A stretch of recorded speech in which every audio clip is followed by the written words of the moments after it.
Hey guys, welcome to new short video. इसमें हम कुछ हिस्ट्री के इम्पॉर्टेंट फैक्ट के बारे में बात करेंगे जो कि हमने कल पढ़ा था। ठीक है, सबसे पहले हमने शुरुआत किया था इसके सिलेबस के से।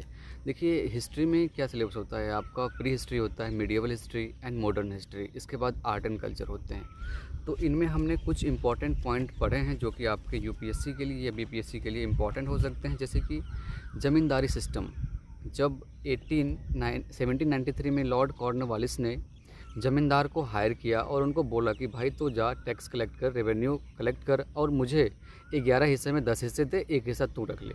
ठीक है। दूसरा था रैयतवारी, जो कि 1820 में लाया गया है ना। इसके तहत क्या था, किसान अपने मन से जितना कर चाहे टैक्स रेवेन्यू दे सकते हैं। तीसरा क्या हुआ था आपका महलवारी सिस्टम। अंग्रेज़ों ने क्या किया था, डिफरेंट लैंड्स को डिफरेंट महल गांव में डिवाइड कर दिए थे और उनके एक जो लैंड ऑनर थे, गांव के जो बड़े आदमी थे, उनको बोल दिया कि भाई टैक्स कलेक्ट करके मुझे देना। ठीक है। तो इसमें से ज़मींदार सबसे ख़तरनाक था। उसके बाद आपका था ये क्या बोलते महलवारी, और सबसे अच्छा था रैयतवारी। ठीक है। जैसे आजकल भी टैक्स देते हैं ना, हम जीएसटी देते हैं जो कि इनडायरेक्ट टैक्स है। हम इनकम टैक्स देते हैं, ये डायरेक्ट टैक्स है। इसके अलावा जो हमारा हिस्ट्री ऑफ एग्रीकल्चर हमने पढ़ा, आपको पता होना चाहिए फादर ऑफ ग्रीन रेवोल्यूशन कौन है, नॉर्मन बोरलॉन्ग है। इनका जन्म 1914 में हुआ था और देहांत 2009 में हुआ था। देखिए, आज से 9000 साल पहले एग्रीकल्चर का इतिहास है, जब मेहरगढ़ में, जो कि आज बलूचिस्तान पाकिस्तान में पाया जाता है, यहाँ पे वीट एंड बार्ले का कल्टीवेशन किया गया था। एग्रो पेस्टल कम्युनिटी किसको बोलते हैं, जो एग्रीकल्चर और लाइव स्टॉक पर डिपेंडेंट रहते हैं। देखिए, वाइल्ड राइस को विंध्या वैली में लाया गया सबसे पहले। इंडस वैली सिविलाइजेशन के टाइम ही वीट, बार्ले, पी, सीसम, कॉटन, इन सब को कल्टीवेट किया जा रहा था। मेडिवल टाइम में, वैदिक टाइम में बेसिकली आपके बहुत सारे फावड़ा प्लाव करने के लिए डेवलप किए गए।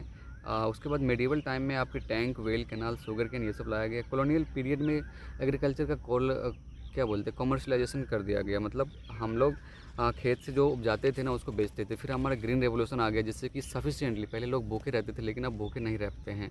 ठीक है।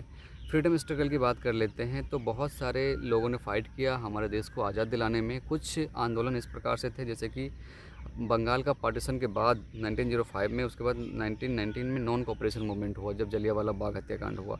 उसके बाद आपका सिविल डिसओबीडियंस आ गया, फिर रॉलेट एक्ट, इस तरह से। और हम आपको कुछ टर्म बताते हैं ज्योग्राफी के, जैसे एक्वीफायर का मतलब क्या हुआ, धरती के नीचे जो चट्टान होते हैं, अगर वो स्पंजी हो और वो वाटर को अपने साथ रखते हैं तो उसको एक्वीफायर बोलते हैं। एरिड मतलब क्या हुआ, एक्सट्रीम ड्राइनेस। आर्टिसन मतलब क्या हुआ, पानी का ऊपर आना, जैसे ट्यूबवेल से हम पानी खींचते हैं। अटोल मतलब रिंग शेप होगा। अवलांचे मतलब स्नो स्लाइड।